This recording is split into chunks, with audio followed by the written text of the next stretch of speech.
పేదవాడి పక్షాన నిలబడతాం, ప్రజా గొంతుకై నినదిస్తాం. వాయిస్ ఆఫ్ వాయిస్లెస్, తెలుగువారి మనస్సాక్షి సాక్షి టీవీ. సాక్షి టీవీ ప్రసారాల కోసం మీ స్థానిక కేబుల్ ఆపరేటర్ను వెంటనే సంప్రదించండి. బీహార్లో ఓటర్ సర్వే వ్యవహారం తీవ్ర దుమారాన్ని రేపుతున్న వేళ కేంద్ర ఎన్నికల సంఘం కీలక నిర్ణయం తీసుకుంది. దేశవ్యాప్తంగా ఓటర్ రోల్ స్పెషల్ రివిజన్కు రెడీ అయింది.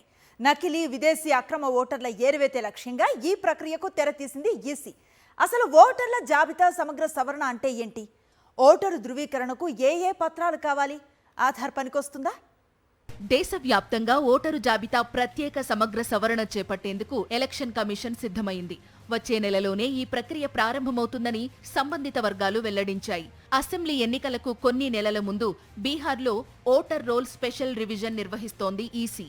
11 అధికృత ధృవీకరణ పత్రాల ద్వారా తమ ఓటును రీవెరిఫై చేసుకునేందుకు ఓటర్లకు అవకాశం కల్పించింది. ఇదే తరహాలో మిగిలిన రాష్ట్రాలు, కేంద్రపాలిత ప్రాంతాల్లోనూ ఓటర్ల జాబితాలో సమగ్ర సవరణకు రెడీ అయింది. నకిలీ విదేశీ అక్రమ ఓటర్ల ఏరివేతే లక్ష్యంగా ఈ ఓటర్ల జాబితా సునిశిత పరిశీలన చేపడుతోంది కేంద్ర ఎన్నికల సంఘం. భారత్లో దాదాపు 2 కోట్ల మంది బంగ్లాదేశ్ అక్రమ వలసదారులు ఉన్నట్లు కేంద్ర మంత్రి కిరణ్ రిజిజు గతంలో హోంశాఖ సహాయ మంత్రిగా ఉన్న సమయంలో వెల్లడించారు. ఇలా అక్రమంగా ప్రవేశించి ఓటు హక్కు పొందిన వారిని ఓటర్ రోల్ నుంచి తొలగించాలనే డిమాండ్ ఉంది. దేశంలోని చాలా వరకు రాష్ట్రాలు 2002-04 మధ్యకాలంలో ఓటరు జాబితాల సమగ్ర సవరణ చేపట్టాయి. అప్పటి నుంచి అనుబంధ సవరణలు మాత్రమే చేపడుతున్నారు. దీంతో విదేశీయులను గుర్తించే అవకాశం లేకుండా పోయింది. ఇప్పుడు మరోసారి దేశవ్యాప్తంగా ఓటర్ల జాబితా ప్రత్యేక సమగ్ర సవరణ చేపట్టాలని నిర్ణయించింది ఎన్నికల సంఘం. విదేశీయులను ఓటర్ లిస్ట్ నుంచి తొలగించేందుకే ఎస్ఐఆర్ చేపట్టినట్టు వెల్లడించింది. పశ్చిమ బెంగాల్, అసోం, కేరళ, తమిళనాడు, పుదుచ్చేరిలో ప్రభుత్వాల పదవీకాలం వచ్చే ఏడాది మే నాటికి ముగియనుంది.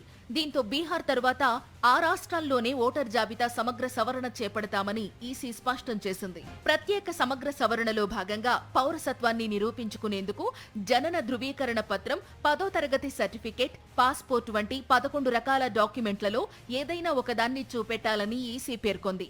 ప్రభుత్వ ఉద్యోగి అయితే జాబ్ ఐడి కార్డ్ లేదా పెన్షన్ పేమెంట్ ఆర్డర్ చూపించవచ్చు. 1987 జూలై 1కి ముందు జారీ చేసిన ఏదైనా ప్రభుత్వ గుర్తింపు కార్డు లేదా సర్టిఫికేట్ కూడా ఉపయోగపడుతుంది. అయితే ఇందులో Aadhaar, PAN, voter ID, driving licence వంటివి లేకపోవడం వివాదానికి కారణమైంది. దీనిపై విచారణ చేపట్టిన supreme court Aadhaar, ration card, voter ఐడీలను పౌరసత్వం గుర్తింపు కార్డుల జాబితాలో చేర్చాలని ఈసీకి సూచించింది. ఈ నెల 28న మరోసారి విచారణ చేపట్టనుంది. ఆ తరువాత దీనిపై పూర్తి స్థాయిలో క్లారిటీ వస్తుందని భావిస్తున్నారు.